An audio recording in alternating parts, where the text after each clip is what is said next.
Hi hello, ഈ ഉണക്കാനിട്ടിരിക്കുന്നത് തുണിയാണ്, നിങ്ങളാരും തെറ്റിദ്ധരിക്കേണ്ട. ഇത് കൊച്ചിൻ്റെ പാമ്പറാണ്. കുറേ നാളായിട്ട് ഇങ്ങനെ വാരി വെച്ചിരിക്കുന്നത്, മഴയൊക്കെ ആയതുകൊണ്ട് ഉണക്കാൻ പറ്റിയില്ല. ഉണക്കിയാലേ ഇത് തീ കത്തോളൂ. പഞ്ചായത്തിൽ നിന്നും മുനിസിപ്പാലിറ്റിയിൽ നിന്നും എല്ലായിടത്തുനിന്നും പ്ലാസ്റ്റിക് എടുക്കാനായിട്ട് വരും. ഒരു പ്ലാസ്റ്റിക് എടുത്തു കഴിഞ്ഞാൽ അവർക്ക് 70 രൂപ കിട്ടും. പക്ഷേ ഇത് പ്ലാസ്റ്റിക്കിലൊന്നും ഉൾപ്പെടില്ല കേട്ടോ, എന്നും പറഞ്ഞാൽ ആരും ഇരിക്കണ്ട. പ്ലാസ്റ്റിക് കുപ്പി, പ്ലാസ്റ്റിക് കവറ്, ചെരുപ്പ് ഇതൊക്കെ എടുത്തു കഴിഞ്ഞാൽ എന്താണ് അവർക്ക് സംസ്കരിച്ച് കുപ്പിയിൽ ചാക്കുകളിലാക്കി കൊടുക്കുമ്പോൾ അവർക്ക് നല്ല പൈസ കിട്ടും. ഇതിനവർക്കൊരു പൈസയും കിട്ടത്തില്ലല്ലോ, അതുകൊണ്ടത് ഇത് അവർ എടുക്കത്തില്ല. മാസം തോറും 70 രൂപയും കൊടുക്കണം. ഇത് നമ്മൾ സഹിക്കുകയും വേണം. ഇന്ന് ഇതും കൂടെ എടുക്കാനുള്ള സംവിധാനം അവർക്ക് ഉണ്ടാക്കിക്കൂടെ? അതവർ ചെയ്യത്തേയില്ല.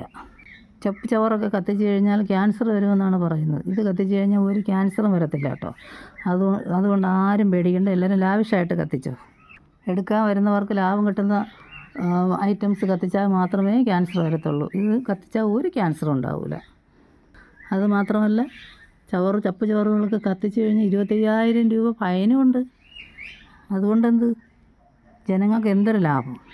തിരുവനന്തപുരം സിറ്റിയിലൊക്കെ ഫുഡ് വേസ്റ്റ് എടുക്കാനും പ്ലാസ്റ്റിക് എടുക്കാനും എല്ലാം ഓരോ ഐറ്റംസ് എടുക്കാനും ആൾക്കാർ വരുന്നുണ്ട്. ഇവിടെ മാത്രം ഇല്ല.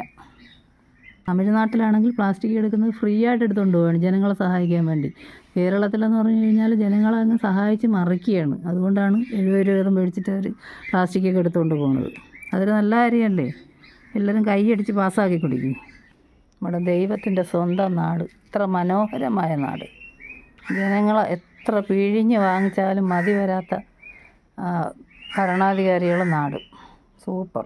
ഈ ഐറ്റം എടുത്തുകൊണ്ട് പോയി കഴിഞ്ഞാൽ അവർക്ക് സംസ്കരിക്കാൻ പറ്റത്തില്ല. ഇത് പുകയായിട്ടങ്ങ് പോകും. അതുകൊണ്ടാണ് എടുക്കാത്തത്. ഇതിനൊക്കെ എതിരെ പ്രതികരിക്കാൻ ജനങ്ങൾക്ക് വയ്യാത്തത് കൊണ്ടാണെന്ന് തോന്നുന്നു. പിന്നെ ഞാൻ മാത്രം പ്രതികരിച്ചിട്ട് കാര്യമില്ലല്ലോ. ഇത് പ്രതികരണമൊന്നും അല്ല കേട്ടോ. ഇങ്ങനെ എന്നെ പോലെ കഷ്ടപ്പെടുന്ന ഒരുപാട് വീട്ടമ്മമാർ കാണാം. അവരെ കൂടെ ഒന്ന് അറിയിക്കാൻ വേണ്ടി ചെയ്തതെന്നേ ഉള്ളൂ. അല്ലാതെ പ്രതികരിച്ചിട്ടൊന്നും ഒരു കാര്യമില്ല. അതെനിക്കും അറിയാം. പ്രതികരിക്കുകയാണെന്നുണ്ടെങ്കിൽ എല്ലാവരും ഒരുപോലെ നിന്ന് പ്രതികരിക്കണം. അല്ലാതെ അങ്ങോട്ടൊന്നും ഓരോരുത്തർ പ്രതികരിച്ചിട്ട് എന്തോ ചെയ്യാനാണ്?